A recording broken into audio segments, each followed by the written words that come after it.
really is what saved her in this moment. And we can see her just several months after this accident working on a commission. I believe was one of her parents' friends here. She said, "I have not died, and moreover, I have something to live for." So now she goes headlong into the arts. A career in medicine is off the table.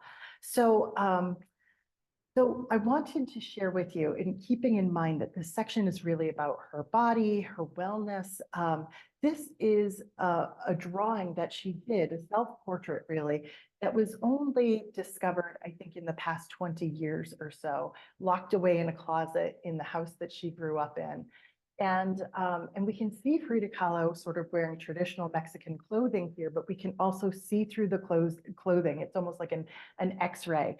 We can see that she's a back brace that's supporting her abdomen. And once again, she is representing her spine as a classical column here.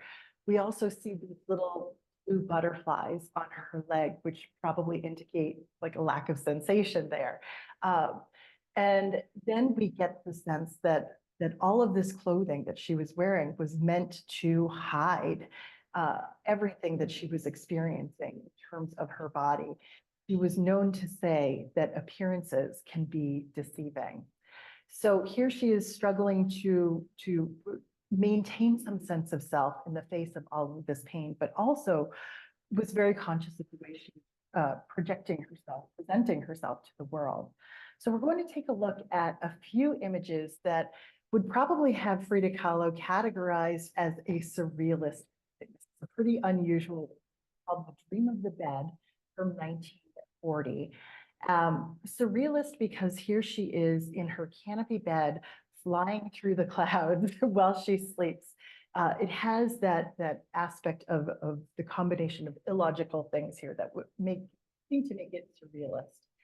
So, of course, on top of her canopy bed, we see this giant skeleton, and certainly just doom for her.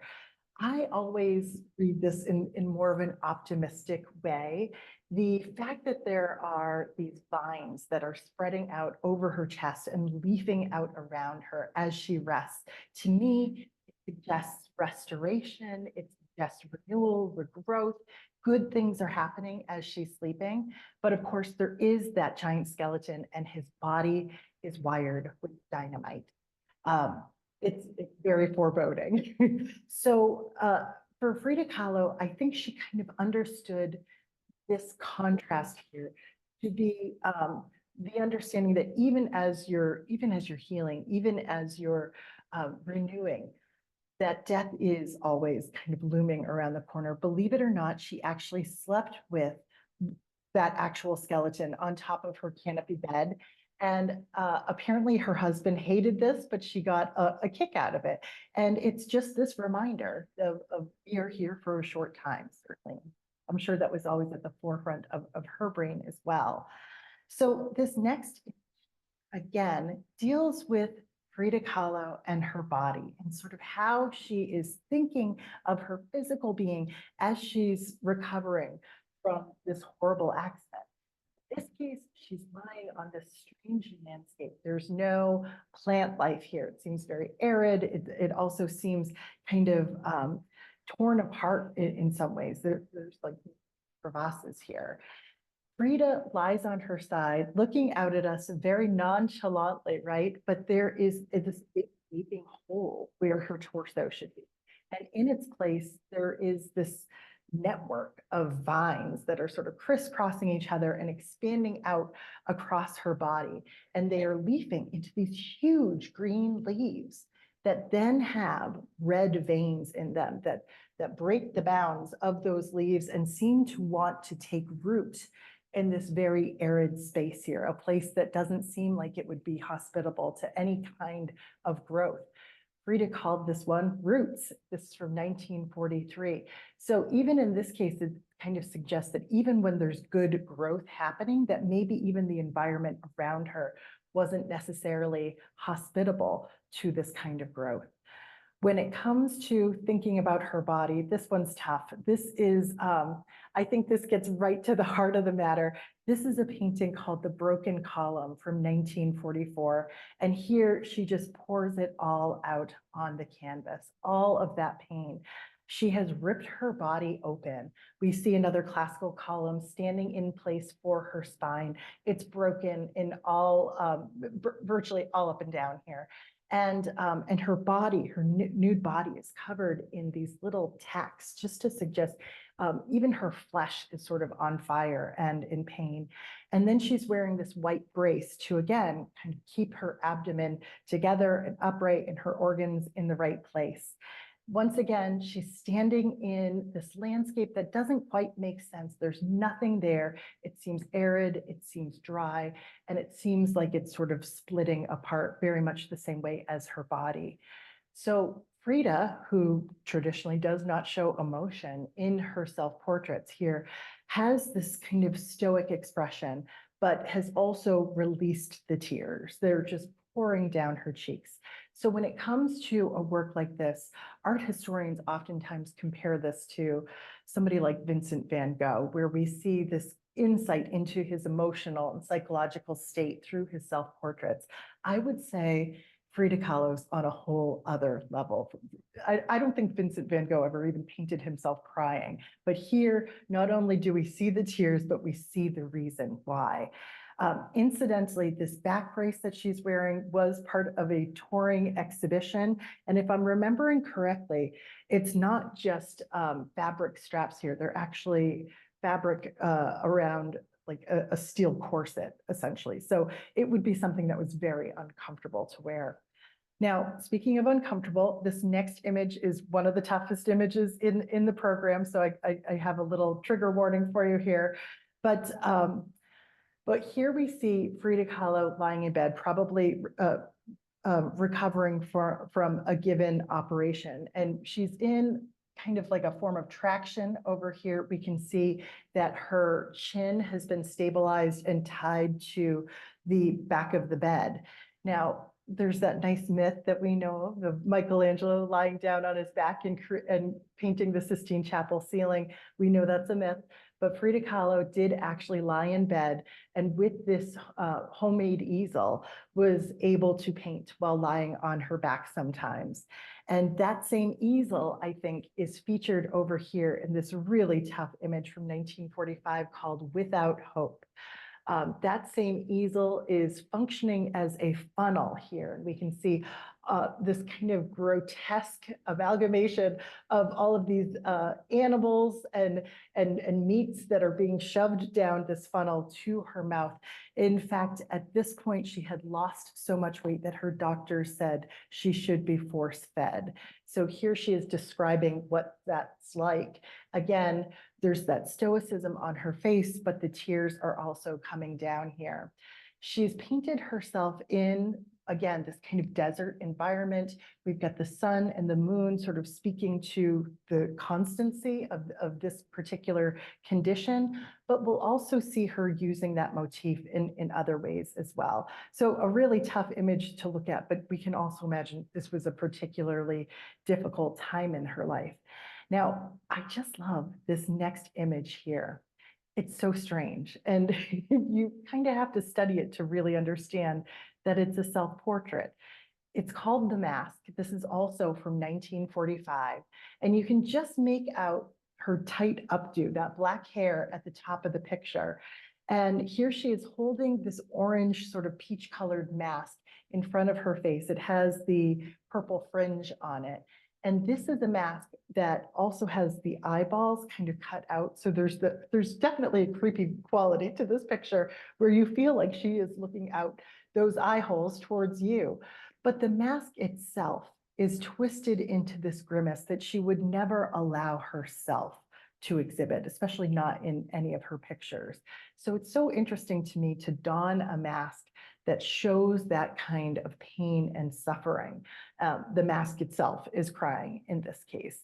So it's interesting to think about how and when she would sort of allow these emotions to come through.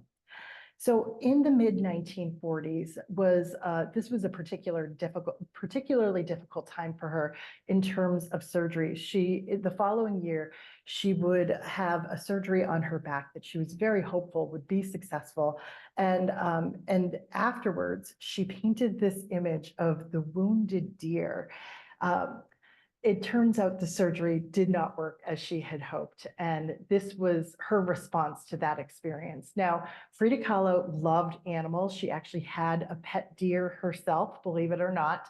And so here she's painted herself as an animal, as a male animal with antlers in this case. And this wounded deer is in not a desert setting, but this kind of barren forest here, where we see trees really without leaves, the bark seems to have fallen off, and the deer has been pierced by something like 9 arrows. The deer has no hope for survival, right? But the face is calm, the face is stoic. It's her, she's staring out at us. You might even be able to see in the background there's like a bolt of lightning coming down from the sky over the water there. It's a really unsettling image. And one of my favorite stories about it is that she actually gave this painting to some friends as a wedding present. It's really hard to imagine opening this up and thinking, it'll look great over the couch. So, so she continues on. Right around the same time, she painted The Tree of Life Remain Firm, Remain Strong, which is the translation of the little flag that she's holding here. Again, we see the desert setting, this kind of cracked landscape, the duality between day and night, this sort of sense of constancy with the condition. And we see her here in a double self-portrait. On the left, she's an anonymous patient in a modern hospital bed, and we can see the incisions in her back, these bloody incisions that kind of echo the landscape.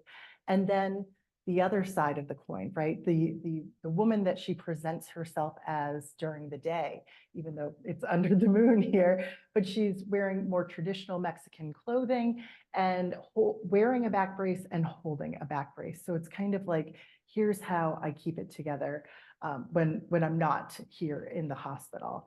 So Frida Kahlo, as I've sort of already mentioned and referred to a few times, was somebody that would paint in bed, as we see here. And as it got closer to her life, this was the condition that she was often painting in, because her mobility became severely limited as well.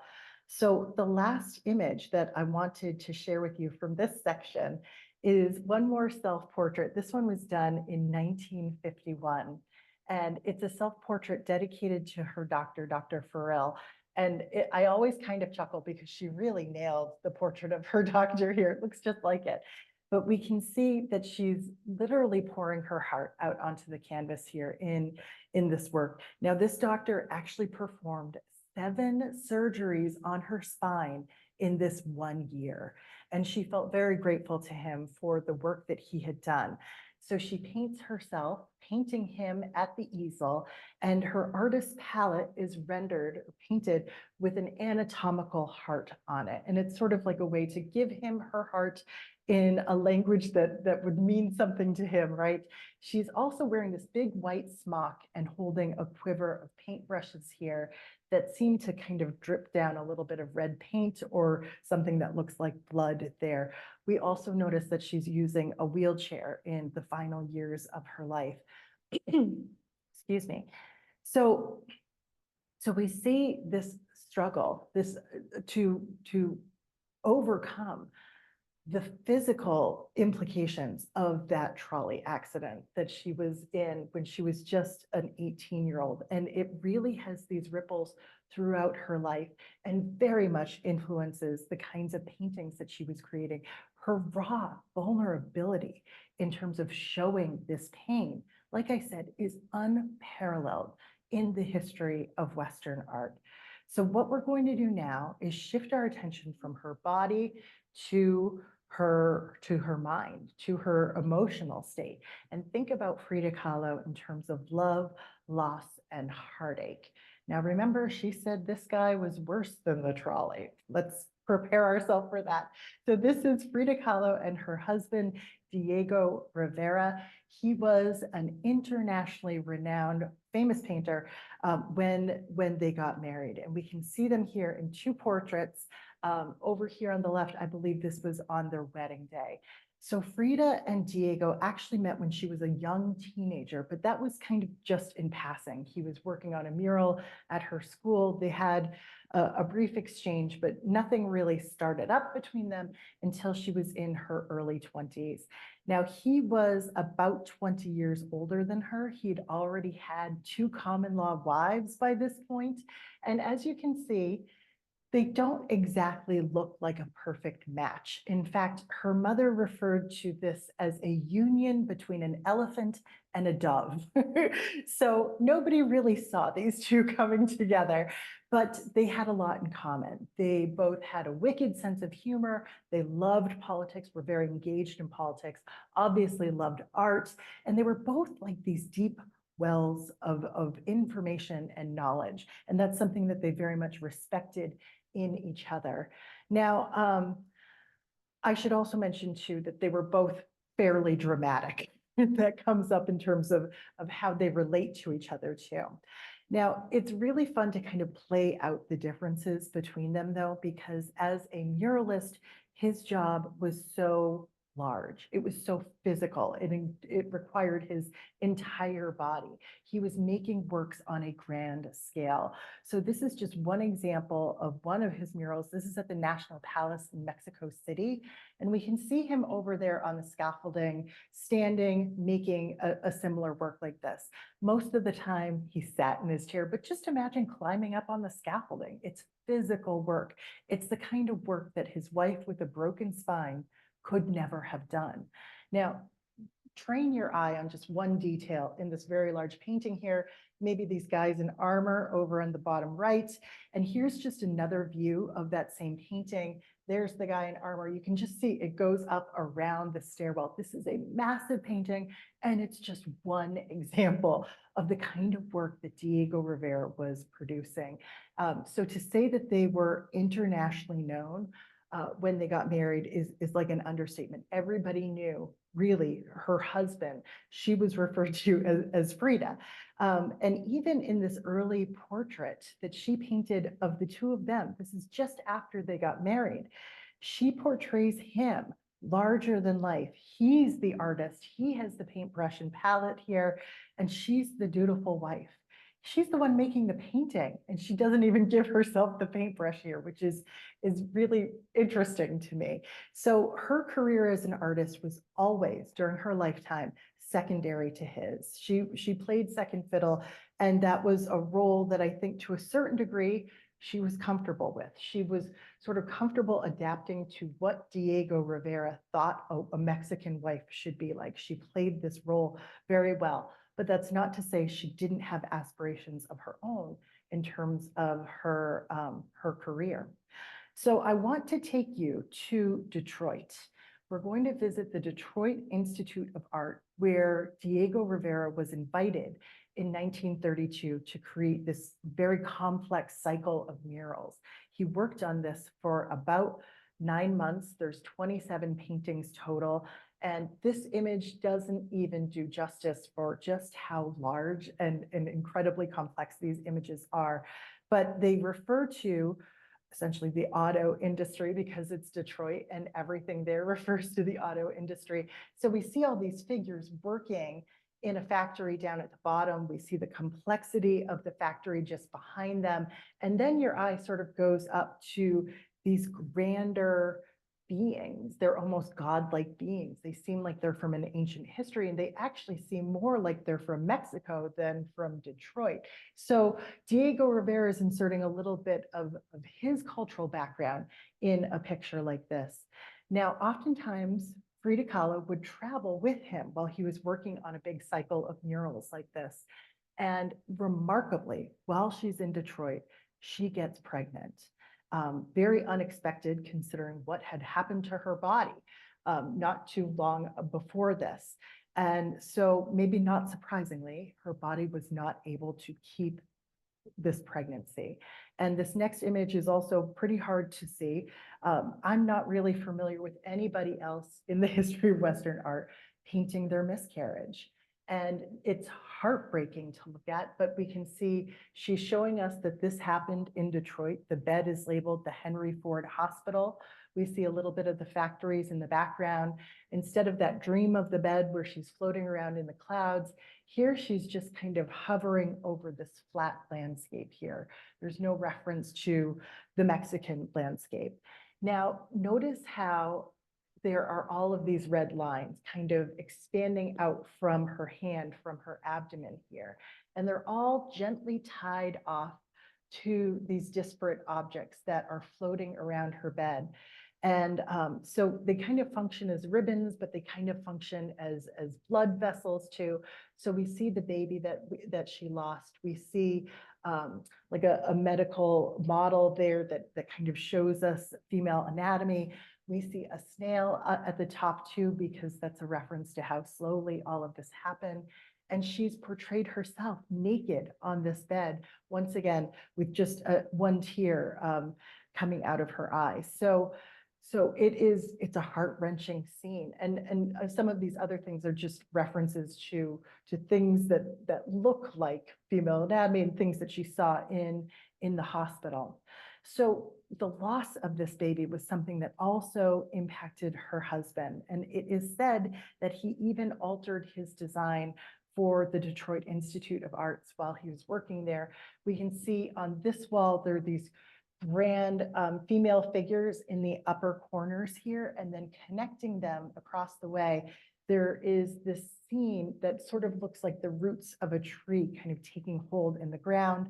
If we zoom in, what might have been a seed originally, Diego Rivera changed that to the form of a baby, the dream of the baby really that they had lost. So that was a loss that profoundly affected them. It wasn't the only one they experienced either, but they went on with their lives. They actually ended up going back to Mexico and hiring a world-renowned architect named Juan O'Gorman to design their dream home for them. And this was a dream home. This was a place where they could live, where they could work, and they could easily carry on the extramarital affairs that they were both accustomed to having. So what we're looking at here are essentially two houses that are combined by this sky bridge. Frida Kahlo grew up in the blue house. So this is her blue house on the right. And this is Diego's home and studio over there on the left. So they could stay connected, but also not interfere with those affairs. Apparently, her husband actually went to the doctor and asked for a note to say that he was physically incapable of staying faithful to his wife. Now, the straw that broke the camel's back for Frida Kahlo was the fact that Diego Rivera eventually had an affair with her sister. And so what had been working for the two of them in terms of this open yet very passionate marriage began to crumble. And we can see here in this 1937 painting, Frida lays it all out for us exactly how wounded she is by this betrayal. So she shows herself in various guises, but I'll just point out that the central figure here is dressed as a modern woman. This is not typically how you'd see her dressed. The sort of costume that she would oftentimes adopt to please her husband, that's more like traditional Mexican peasant dress, is hanging on a hanger that's tied with this red ribbon. It has one arm that's kind of linked with hers. Notice that the central version of Frida doesn't have any hands. The other costume that's hanging a little bit further back, but also tied with that red ribbon, is sort of like a schoolgirl's costume. And it reminds us that she actually met Diego when she was just a teenager, when she was like 14 years old. So here she is kind of struggling with these two aspects of herself that are so tied to him. We also see her foot here that had been damaged by the accident, but also by polio. So she's wearing two different style shoes here. And that wounded foot is standing in the water. We can just imagine how unsteady it would feel to have one foot on land and one foot in the water that way. You've also probably noticed that her heart is a hole. There's a piece of wood extending through her body and tiny little angels kind of playing seesaw on the ends of that piece of wood. And of course, she's got the tears pouring down here and this giant red heart on the seashore, kind of bleeding into the sea, a heart that is way too big to fit into her body. So some people write poetry, some people go out and make a lot of bad decisions, but when Frida Kahlo goes through a breakup, she shows you exactly how much pain she is in. Now, this breakup with Diego and eventual divorce was happening at a time in her career when things were really starting to take off. This is probably one of the most significant paintings that she creates. And it's about 6 feet by 6 feet. So it is massive compared to most of her work, which is much more intimate. And we see her represented again as two selves here, but united. So this is called The Two Fridas from 1939. And these two Fridas are very much tied up in Frida's identity in relation to Diego. So it's often interpreted that the Frida on the left with slightly paler skin in the white kind of European Victorian style wedding dress is more about that side of her cultural heritage and also the side that married Diego. We can see that Frida has this diseased heart that is connected by an artery to the other Frida, who is dressed the way Diego really liked her to dress. That heart is healthy and also has an artery that kind of winds down under her arm to this little cameo in her hand. We'll look at that in just a moment. But the Frida in white also has an artery under her arm. She's kind of staving the bleeding with these little pincers in her hands, but we can see that there's blood pooling in her lap there, which is probably a reference to the baby that she lost. These two serious Fridas are sitting in front of this very dark, stormy sky behind them, but they're supporting each other. They are united, they're holding hands, they are physically connected by these arteries. And I'll show you the detail of what's in their hands here. On the right, this is a little painting of Diego as a child. This would be the most innocent version of Diego. This would be the Diego that doesn't cheat on her, essentially. So she's really kind of ruminating on this man, what he's done to her life, how he's kind of bifurcated her own identity in some ways. Now, here is Frida sitting in front of this work. I think she's looking pretty confident sitting in front of it. And before you go feeling too bad about her broken heart, the man who took the photograph, she had an affair with him. So all these people seem to be having affairs with everybody. So I think she was doing okay too. So I wanted to share with you just a few more images that she made in response to this breakup with her husband. This is called Diego on My Mind from 1943. And it's a really unusual painting. This kind of headdress that she's wearing was part of this kind of traditional Mexican clothing. This is actually a family portrait that Frida Kahlo is not in, but I believe that's her mother that's circled at the bottom there. And you can see some of her older relatives, her ancestors were wearing a similar headdress. So this is connecting her back to this side of her Mexican heritage here. And she's painted herself with Diego literally on her mind. He's represented on her forehead.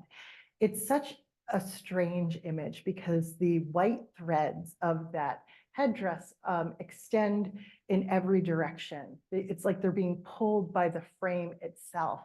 And then there's just individual black hairs from her head that have come loose and they're hanging in those white threads. And there's something about this picture that has always made me feel like she is in a spider web, that she has been caught in this web and she is lunch. And she is thinking about the spider that has gotten her. certainly is this sense of paralysis with an image like this. There's no agency. She has no hands here.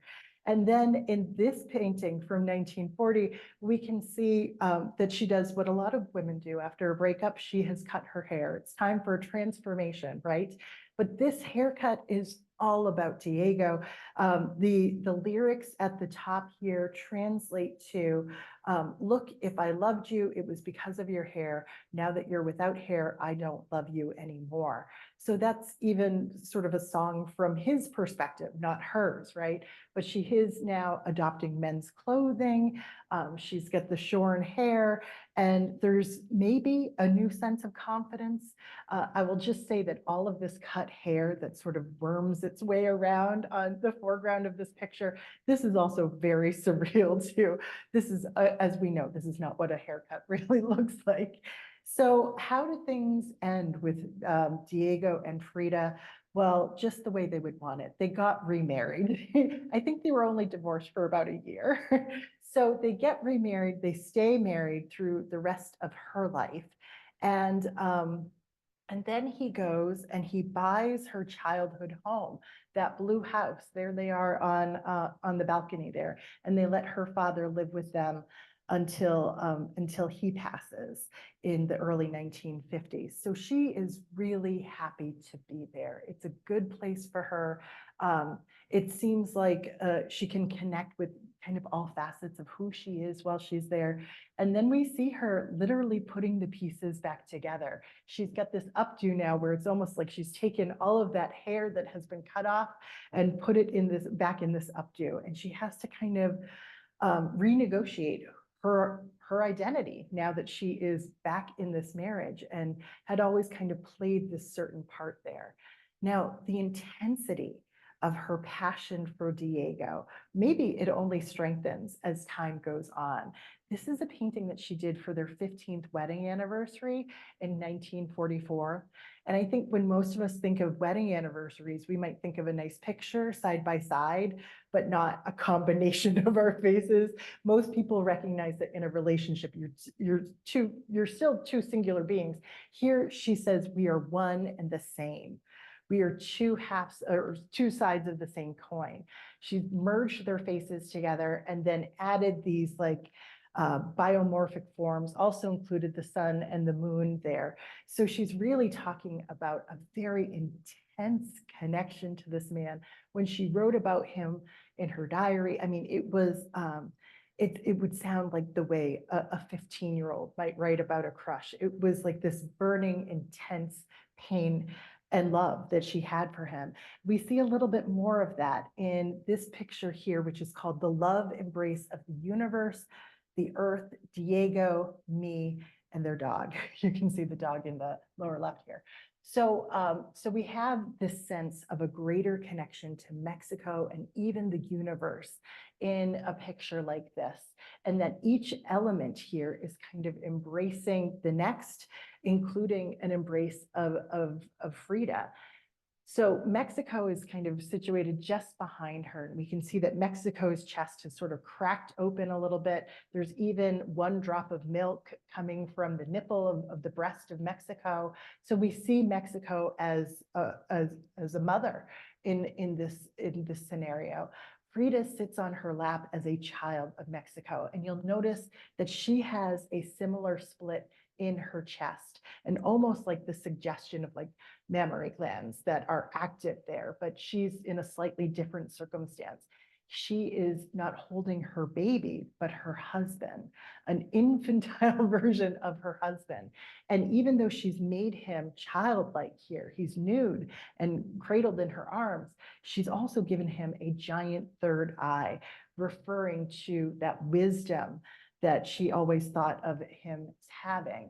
Now, even in her diaries from around this time, she's writing about this, you know, the intense attraction and feelings of connectedness, but she also begins to kind of infantilize him a little bit, saying things like, oh, Diego ate too much ice cream today, you know, that little scamp, as a way to kind of excuse some of his bad behavior.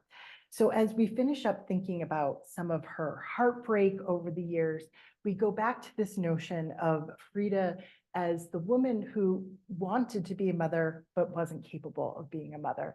We're looking at another painted body cast here. We don't even have time to get into her politics tonight, but we can see that she has painted what looks like a baby in utero.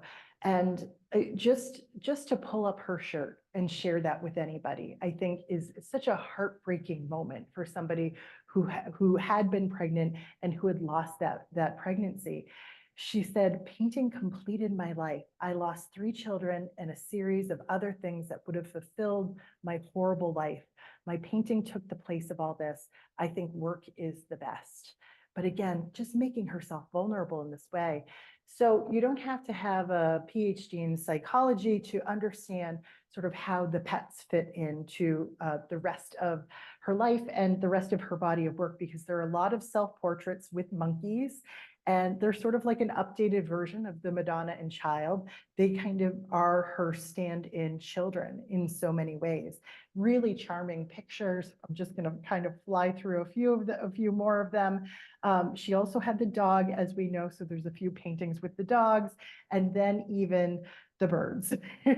So all of these add just a little bit to the heartbreak, just knowing how badly she wanted to have a family with her husband. So moving on, the last image from this section that I wanted to share with you, so different from some of the others that we've seen. This is called Diego and I from 1949.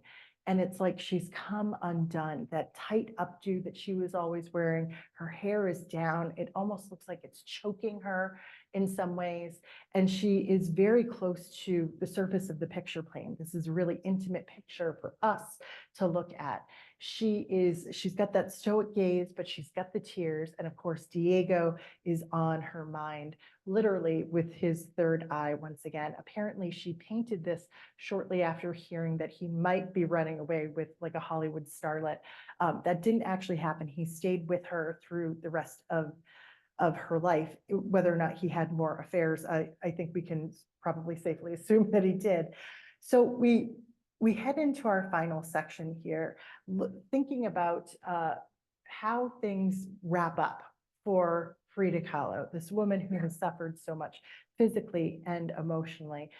It's sort of perfect that she did create a self-portrait with death literally on her mind here.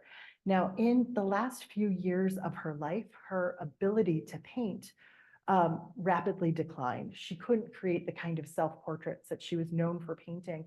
So she focused primarily on fruit still lifes.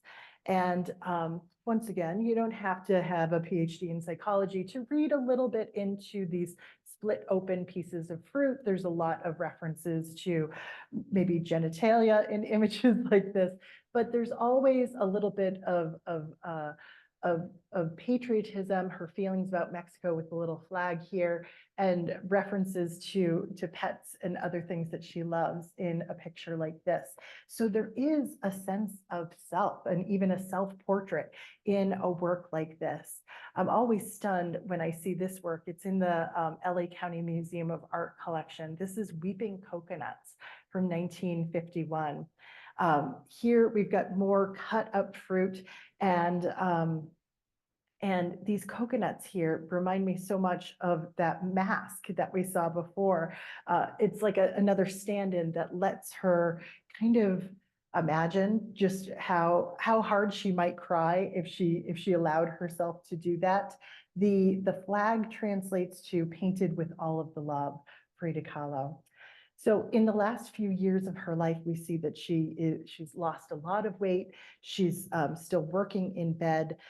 She did actually have one leg amputated in 1953 as a result of gangrene from what researchers said was probably an unnecessary surgery, but she remained very positive. She said, "What do I need feet for when I have wings to fly?" Always the fashion plate. This is her prosthetic leg with like an embroidered Chinese dragon on the boot there. So, so she was like a fashion icon to the end. And as we wrap up, we're looking now at the very last picture that she ever painted. This is a fruit still life from 1954. And again, you could sort of think of this as a self-portrait. These are these watermelons that have been carved up very much the same way that her body was carved up. It's a little bit heartbreaking to look at this because we also see that her ability to paint has declined so much there. But even after everything that she had been through, even after all of the surgeries, all of the heartache, right there at the bottom center, she writes, "Viva la vida," long live life. And if that's not the most hopeful and optimistic thing you've ever heard, I don't know what is. Frida Kahlo's problems have a way of putting everybody else's problems into perspective. But the fact that she could remain hopeful, even at the end of her life, I think is just so inspiring. So Frida Kahlo passed away in 1954 at the age of 47. She died in her home, probably from a pulmonary embolism. That's what it was officially listed as. It might have been an accidental or intentional overdose. We don't know. She was essentially given like a state funeral. It was a big deal. She was a big deal at the time of her death, but for decades in the United States, nobody really knew about Frida Kahlo, right? And it wasn't really until the 1990s, maybe the early 2000s, that she really started to become a figure that people noted. She was featured on a postage stamp. She was actually the first Hispanic woman to be honored with the stamp. That was in 2001. In 2002, there was the movie with Salma Hayek. She was nominated for an Oscar, I think, for playing that. And then you've probably noticed in recent years that Frida Kahlo's face is on everything. It's not her paintings, it's her face. People are more attached to her than her artwork. Her story of resilience, of her strength. There's something about Frida Kahlo that we just love, that we want to take on as our own, right? We want to be her in some ways. So she has been everywhere in recent years. In 2017, there was a great Disney movie called Coco. It's a real tearjerker if you haven't seen it. All of the figures, all of the characters in the movies are skeletons in Mexico. And you can see they just nailed the Frida Kahlo character. She's got the unibrow, she's got the monkey, she's painting the fruit, she's painting a still life. It's perfect. A year after that, Mattel produced a Frida Kahlo Barbie. Everybody hated it because they made her look too pretty. There's no unibrow there. But we just can't get enough. There are actually touring exhibitions just of her clothes, and people flock to those because, again, she was a style icon. She was somebody who was her own person her entire life. And lucky for us, Diego Rivera, if he ever did one good thing, it was that he preserved that blue house that she grew up in and that she died in. And it's now the Frida Kahlo Museum. We all have to book our tickets to Mexico City now so that we can go and we can see where she lived and worked and look at her studio, see the easel, see her paints. You can even see her bed with her death mask on it, that we can see the mirror up in the canopy there, thinking about all of the works that were created in that space. So as we wrap up tonight, we go back to that quote, the two great accidents in her life. One was the trolley. Diego was the other was Diego, and he was the worst. Gives us a lot to reflect on when it comes to Frida Kahlo.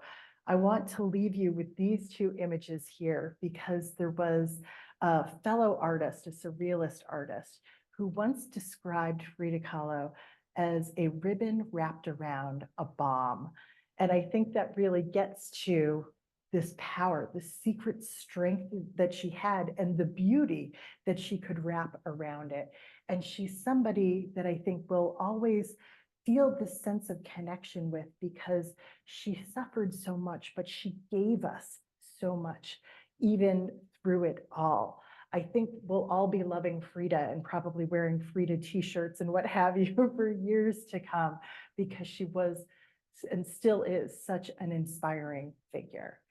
Thank you.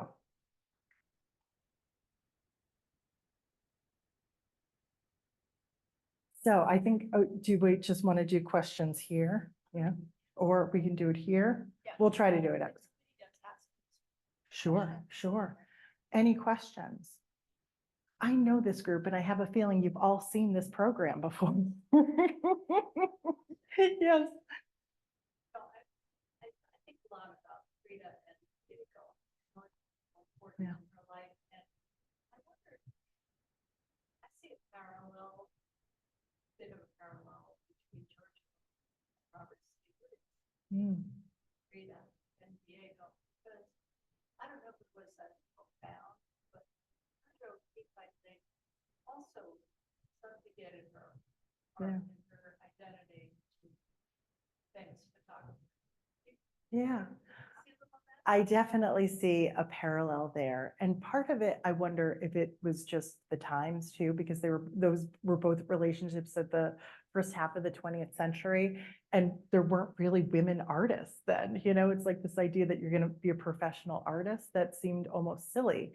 But the fact that they could kind of carve out these careers was due in part to the fact that they had these very successful husbands who were also in the field.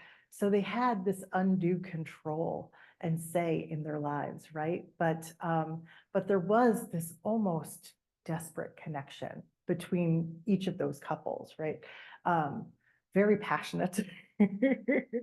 And I think you're very smart to draw that parallel there, because I think they're very strong parallels in that case. Yes. Yes.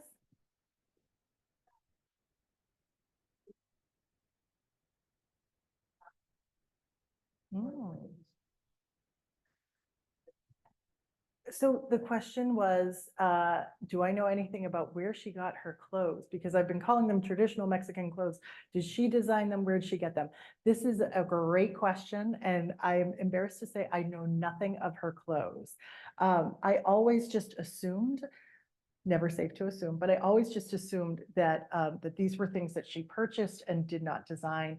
If anybody knows differently at home, please feel free to jump in and share what you know. But that's just an aspect of her life that I haven't explored yet, but now you make me curious. So thanks for asking the question. Question from Yes. Mom was, how long did Frida, after Frida died, did Diego die? Ooh, let's see. I think it was not that long. Let me just go back to my notes here just a second.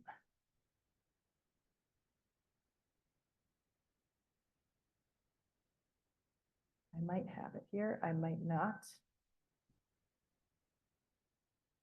Sorry, I don't think I do. If I'm remembering correctly, he did not live significantly longer after her. That maybe sounds right to some of you. I think he also might have died in the 50s or 60s. Yeah. Sorry, I didn't have that at the tip of my tongue. Yeah. Yeah.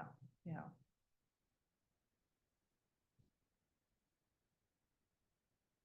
Diego died in 1957. 57. Thank you, Internet. All right. Well, thank you so much, everybody, for spending your evening with me. I really, really appreciate you coming out. It was great to meet everybody. Thank you. Thank you.